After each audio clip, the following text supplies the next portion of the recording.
우리가 이제 2020년 3월 17일 팬데믹 이후에 주가가 이제 급락한 다음에 주가가 어떻게 움직였는지, 예, 지금 이제 최근에요. 이런 경우가 있어요. 그죠? 예, 자, 지난주에 그 금요일 날, 예, 주가가 많이 올랐습니다. 그리고 이번 주 월요일 날도요, 엄청나게 주가가 거래량은 그렇게 동반되지 않았습니다만, 되게 막 4, 5, 6%씩 급등을 했죠. 그러면 지난주에 이제 목요일까지 엄청나게 주가가 또 급락을 했습니다. 그것도 개파라고 그래요. 자, 코스피 코스닥 지수 이렇게 보면요. 한 3일 연속 개파락을 치면서 주가가 빠지는, 예, 그런 일봉 차트를 보시면요. 여러분들이 그렇게 좀 나타나고 보여줄 텐데요. 자, 그거는 그거였습니다. 그죠? 예, 반대 매매였습니다. 반대 매매. 반대 매매로 인해서 반대 매매 그죠? 뭐 신용으로 이제 주식을 이제 산 우리 동학개미 여러분들이 그죠? 예, 그런 이제 주가가 빠지면요. 그만큼의 또 그 돈을 또 집어 넣어야 되거든요. 그렇지 않으면 그냥 반대 매매가 발생을 하죠. 그러면 증권회사 입장에서는 이제 돈을 빌려줘서 여기서 이제 거기 이제 어떻게 표현을 할까요? 그러니까 어떤 보증금이 들어와야 되는데 들어오지 않으면요. 그냥 아침에 시장에다가요. 하한가에다가 그냥 바로 그냥 던집니다. 그러다 보니까 이제 개파락으로 떨어지는 거죠. 자, 월, 화, 수, 목 대충 이렇게 보면요. 개인 투자자들, 그러니까 지난 한 2, 3주 전에는요. 하루에 한 100억씩 반대 매매가 나왔는데 특히 지난주에는 많이 나왔습니다. 한 200억, 300억씩 반대 매매가 나왔어요. 그랬다가 금요일 날 보니까 한 6, 70억으로 확 줄어들더니 갑자기 거래량 없이 장대 양봉이 나왔던 겁니다. 여러분, 바닥이 어디냐고 물으신다면요. 개인 투자자들을 처절하게 그냥 다, 그죠? 시체말로 박살을 내고 완전히 개인 투자자들이 두 손 두 발 틀 때 그때가 여러분 바닥이다라고 보시면 돼요. 그러면 그때에 우리는 또 어떻게 포지션을 또 취해야 되는지, 어떻게 매매를 해야 되는지, 그리고 추가 매수 구간은 어디인지, 그러면 바닥이 어딘지, 그리고 바닥에서 V자 반등을 할 때 어떤 모습을 보이는지를 제가 좀 설명을 드리려고 그래요. 자, 금요일 날, 월요일 날 괜찮았어요, 장이. 그랬다가 어떤 일이 벌어졌냐면 예, 화요일하고, 예, 오늘 수요일 날은 또 조정을 줬죠. 이제 미국 증시에서는 어떤 일이 벌어졌냐면요. 어제 이제 뉴욕 증시가 이제 조정을 주고 이제 좀 크게 빠졌던 이유는요. 예, 소비자 신뢰 지수랍니다. 소비자 신뢰 지수에다가 그다음에 이제 인플레이션에 대한 이제 물가 상승에 대한 어떤 염려가 아직까지는 자리 잡고 있는 거죠. 소비자 신뢰 지수가 전월보다 예상치보다도 더 낮았다. 전월보다도 낮았다라. 그런 어떤 지수가 발표되면서 그런 일이 벌어졌고요. 사실 더 큰 문제는요. 그 전전날이었어요. 전전날에 어떤 뉴스가 흘러나왔냐면 러시아의 디폴트였습니다. 러시아의 디폴트였는데 제가 이제 칠판으로 가서 좀 잠깐 좀 설명을 드릴게요. 예, 디폴트인데 자, 우리가요. 이런 게 있어요. 제가 한글로 쓰겠습니다. 한글로 쓸게요. 자, 모라토리움이라는 게 있고요. 모라토리움. 그다음에 디폴트라고 있어요. 디폴트. 예, 디폴트. 예, 한글로 쓰겠습니다. 예. 자, 이거는요. 이게 유예하는 겁니다. 모라토리움은 지금 내가 갚을 수 없으니까 조금, 예, 한 달이든 뭐 두 달이든 조금 미뤄줘. 좀 유예 좀 시켜줘라는 거고요. 이 디폴트는요. 갚지 못하는 겁니다. 그러니까 완전히. 그래서 이거를요. 우스갯소리로, 예, BJR 이렇게 얘기해요. 자, BJR은, 예, 그 무슨 약자입니까? 예, 배째라, 그 약자, 배째라. 예, 지불 유예가 아니라 이건 뭐 전혀 갚을 수 없다. 그러니까 부도 러시아의 디폴트, 그러니까 러시아가, 예, 또 막, 예, 뭐 100 몇 년 만에 예, 디폴트를 선언하네, 어쩌네, 이런 얘기 하는데요.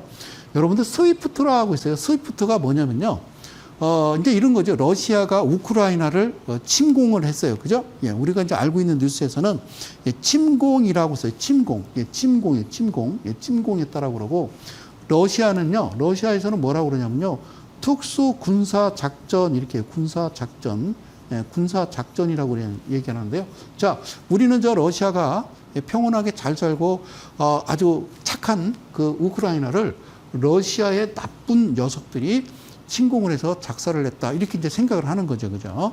예, 이렇게 생각하는 거예요. 그로 인해서 이제 서방 국가들이라고 하는 거예요. 서방. 예, 뉴스에서 이렇게 나와요. 예, 서방 국가. 이 서방 국가는 어디를 얘기하냐면요. 미국과 유럽 아이들을 이야기하는 거예요. 예, 특히 이제 여기 조직이 하나 있죠. 예, 바로 7개 나라. 그죠? 그래서 부름 약자입니다. 그래서 G7 이렇게 하죠. 그죠? 이 나라들이 러시아를 여기다 쓸게요. 러시아를, 예, 러시아를 어떻게 합니까? 제재를 해요. 예, 제재를 하는데 그러면 왜 디폴트 이야기가 나왔냐면 러시아가 자 스위프트라고 해요. 스위프트가 뭐냐면요. 비영리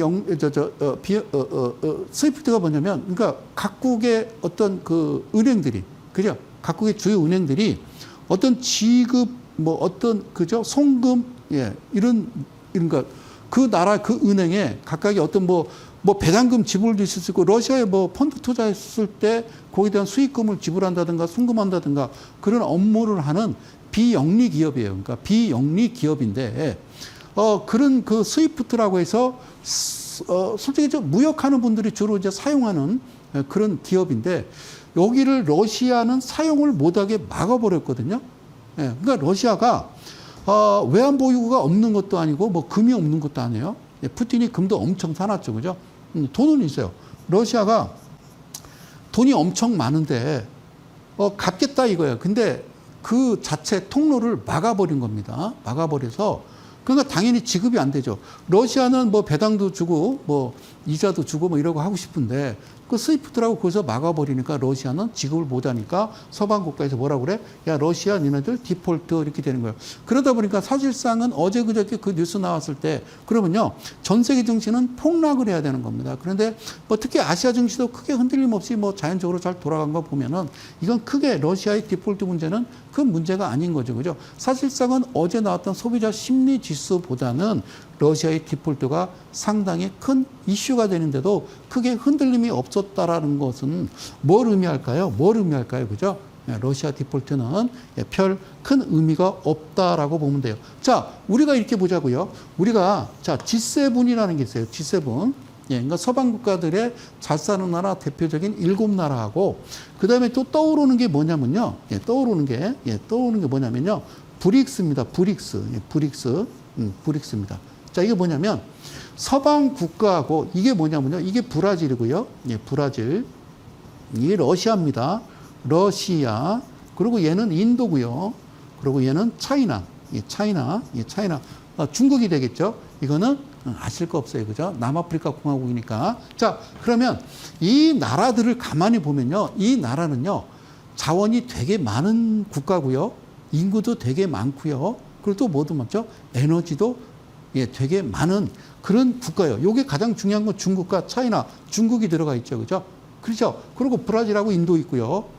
그러면 여기에서 생산된 에너지나 곡물이나 어떤 생활 필수품들을 인건비 싼 중국에서 어디로 가요? 그러니까 G7, 즉 미국과 서방 국가에 납품을 하는 거죠.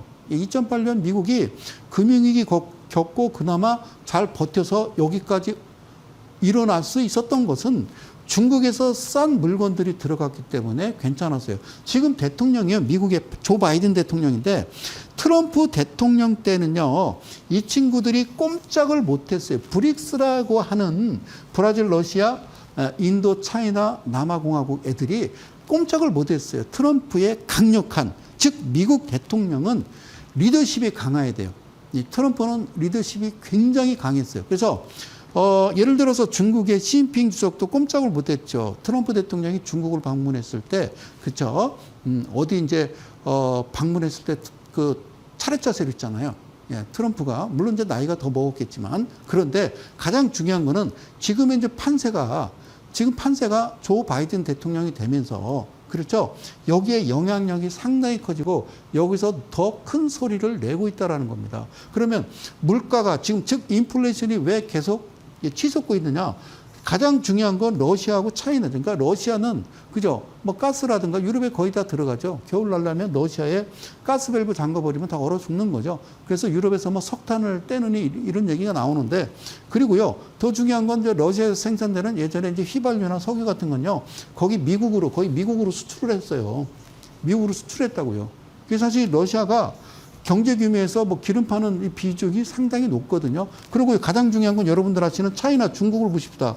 중국이란 나라가 세계 공장이라고 여러분들 이 방송을 시청하시는 이데일리 가족 여러분 착각하시면 안 돼요. 중국이란 나라가요.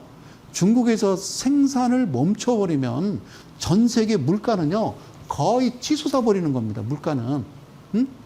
그러니까 인플레이션이 왜 일어났어요? 물론 이제 2년 반 동안 우리가 겪은 아시죠? 팬데믹이었습니다. 코로나19였고, 그 다음에 중국은 철저하게 어떤 그 포지션을 취했냐면은 그거죠. 뭡니까? 중국의 제로 코로나 정책. 자, 여러분들이 잘 이해를 못 하시는데요. 쉽게 예를 들어 볼게요. 자, 전 세계가 코로나 때문에 엉망진창이 됐을 때 우리가 뭘 맞았습니까? 백신을 맞았습니다. 그죠? 백신을 맞았죠. 백신 맞을 때 백신을 뭐로 맞아가? 뭐로 맞아요? 주사위로 맞죠. 그 주사기. 주사기. 주사기로 맞죠. 주사기. 주사기로 맞는데 이게요. 우리가 이제 병원에서 쓰는 특히 이제 우리가 이제 백신 맞을 때 쓰는 주사기가요. 전 세계의 80%가 중국에서 생산합니다. 중국에서.